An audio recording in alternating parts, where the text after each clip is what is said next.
tanggal 23 Agustus 65, kemarahan Soekarno terhadap neokolonialisme dan imperialisme itu sudah memuncak.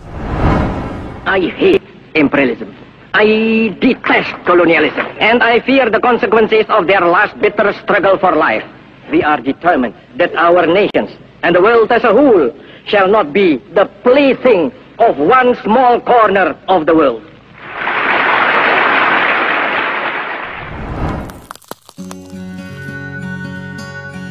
Assalamualaikum sahabat, bagaimana keadaan kalian hari ini? Kami doakan semoga sehat selalu. Kita tidak lagi hanya membatalkan KMB, tapi kemudian Soekarno menerbitkan Undang-Undang Nomor 16 tahun 65, tanggal 23 Agustus 65. Isinya apa? Mengakhiri segala bentuk keterlibatan perusahaan asing di Indonesia. Sudah nggak ada kompromi. Pertanyaannya, Nekolim terima apa tidak? Lalu ada peristiwa besar terjadi 30 September. Ya, hanya dalam tempo 5 minggu. Ada hubungan nggak antara Undang-Undang Nomor 1665 dengan Gestok?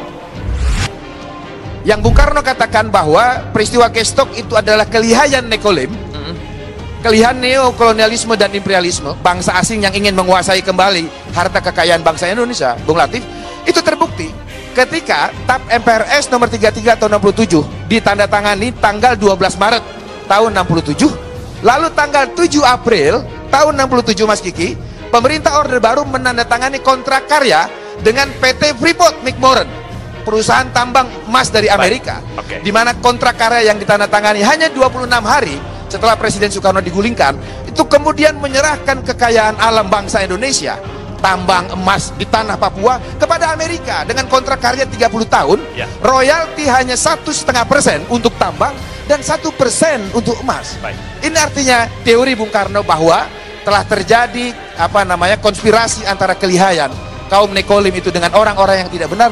Secara praksis terbukti dengan kemudian Orde Baru memberikan karpet merah kepada kapitalisme asing untuk menguasai sumber-sumber ekonomi nasional kita. Temukan bukti ya berupa beberapa undang-undang, yaitu Undang-Undang Nomor 7, Undang-Undang Nomor 8, Undang-Undang Nomor 9. Isinya apa? Undang-Undang Nomor 7 sepakat mengangsur kembali hutang-hutang Hindia Belanda. Ini November 66. Undang-Undang Nomor 8 mendaftar menjadi anggota ASEAN Development Bank. Undang-Undang Nomor 9 mendaftar kembali menjadi anggota IMF dan World Bank. Clear, saya bilang. Oke. Dan saya kemudian mempunyai tafsir sendiri mengenai Gestok. Tafsir saya apa? Tafsir saya, Gestok itu adalah rekayasa korporasi-korporasi asing untuk menghabisi rezim Soekarno. Terbitnya Undang-Undang 789 adalah subversi yang ke-6. Nah, setelah itu baru terbentuklah rezim Soeharto, yang saya lebih suka menyebutnya sebagai rezim kontra-revolusioner. Ya, ini subversi yang ke-7. Ya, jadi terbentuknya rezim kontra-revolusioner ya, yang mengadopsi ya para ekonom mafia Berkeley itu sebagai bagian dari pemerintahan. Oke. Lalu yang ke-8 terjadilah liberalisasi tahap pertama tahun 82. Lalu yang ke-9 kita mengalami krisis 1998, terjadi liberalisasi tahap kedua ya dengan dilaksanakannya agenda-agenda ekonomi neoliberal, dan itu belum selesai. Kemudian masih ada yang ke-10. Apa yang ke-10? Yang ke-10, bukti yang paling kuat adalah bahwa ternyata yang menjadi common enemy pihak kolonial selama ini ya, itu adalah pasal 33 Undang-Undang Dasar 45. Apa yang terpendam di dalam bumi Indonesia ini, agar supaya sebagai hasil dari penggalian itu dapat dipakainya sebagai dasar daripada negara Indonesia merdeka yang akan datang.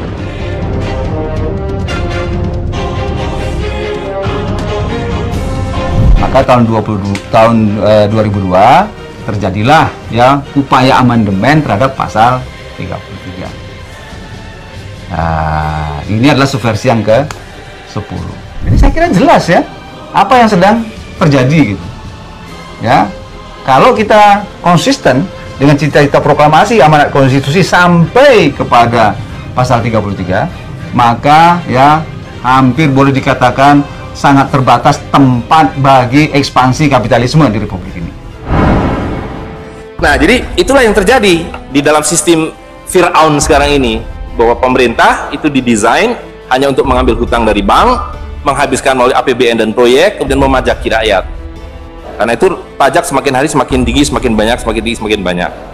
Nah, jadi kalau digambarkan, ya kan, wilayah domestik nasional itu adalah demokrasi. Supaya kok 5 tahun harus ganti. Kalau ada presiden, ada perdana menteri yang tidak nurut pada para bankir, out. Tapi para bankir tidak pernah berganti, mereka turun-temurun, perusahaan swasta, anak beranak pinak. Ini kira-kira hanya 400 keluarga di dunia ini. Maka apa yang harus kita lakukan adalah melakukan membalik seperti yang mereka dulu lakukan. Yang mereka dulu lakukan adalah mengambil emas dan perak dari orang tua kita, mereka lebur menjadi batangan, dia simpan di berangkas, dan kepada kita dikasih toilet paper ini, kata Mahathir Muhammad. Tukarkanlah menjadi emas dan perak, menjadi dinar dan dirham, dan kemudian gunakan untuk muamalah. Karena Nabi sudah mengatakan akan datang satu zaman di mana yang semua yang kamu miliki tidak ada harganya, kehabisan nilai, kecuali dinar dan dirham, kecuali emas dan perak. How to start? Ya, seperti Neno. Bagaimana sekarang Neno mau mulai untuk, apakah Neno akan mengganti hidup Neno? Bagaimana cara? Ya, mulailah dengan menukarkan uang-uang ini sebelum kehabisan nilai. Semakin banyak kita mengedarkan uang rupiah, semakin miskinlah kita.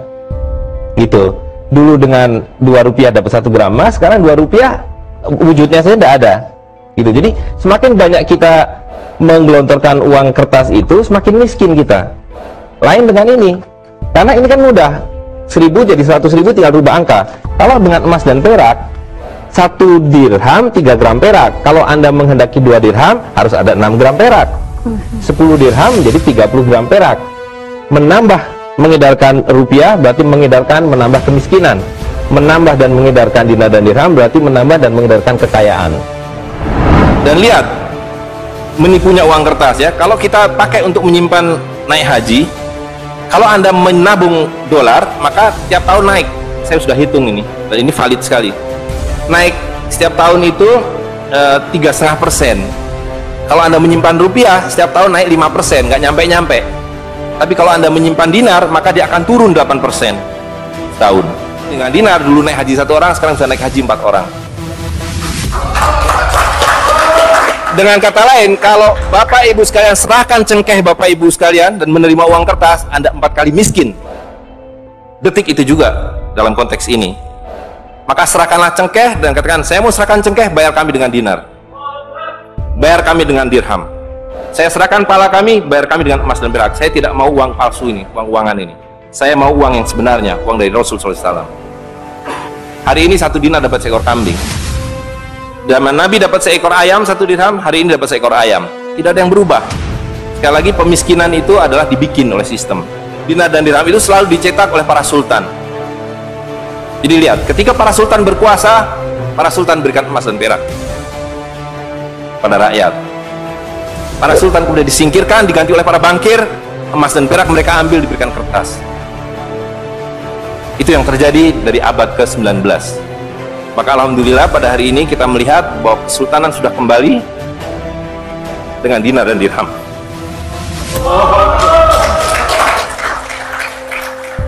Dan ini adalah awal berakhirnya sistem riba. Ini adalah awal dari janji Allah SWT, yamhaquhu riba wa yurbi sodakotan. Aku suburkan sedekah dan aku hancurkan riba. Kehancuran riba ditandai dengan seperti apa yang dikatakan Nabi, kehancuran mata uang kertas. Suka atau tidak suka, terima atau tidak terima, ini adalah awal kehancuran. Dan karena itu yang harus kita lakukan adalah supaya kita tidak ikut hancur di dalamnya, kita song-song kembalinya dinar dan dirham. Dan itu berarti kembalinya sultania. Dan Ternate adalah awal dari kembalinya dinar dan dirham dan sultania, bersama dengan Kesultanan Cirebon, bersama dengan Kesultanan di Sulu. Jadi sekarang sudah ada 3 sultan yang mencetak kembali dinar dan dirham.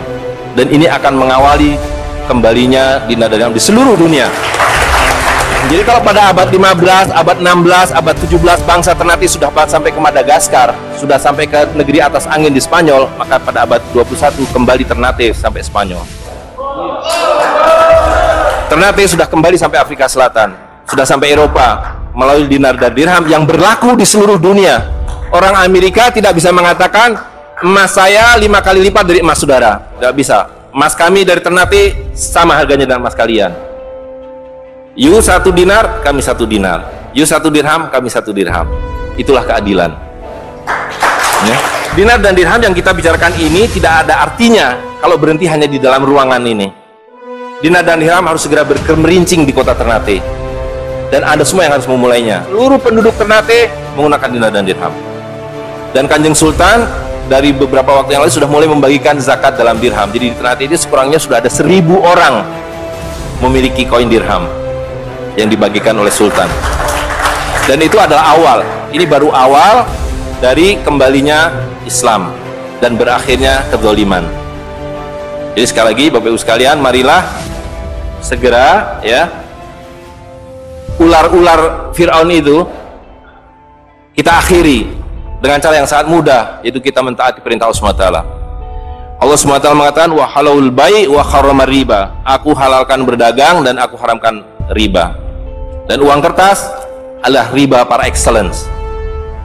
Di dalam uang kertas ini ada 2 riba sekaligus. Ya, jadi saya kira itu saja. Saya mohon maaf mengambil waktu agak terlalu banyak, tapi ini penting karena supaya clear semuanya. Ya. Masih banyak topik yang akan kita bahas. Silakan subscribe channel kami agar kita bisa lebih dekat dan bersama membahas berbagai topik menarik lainnya.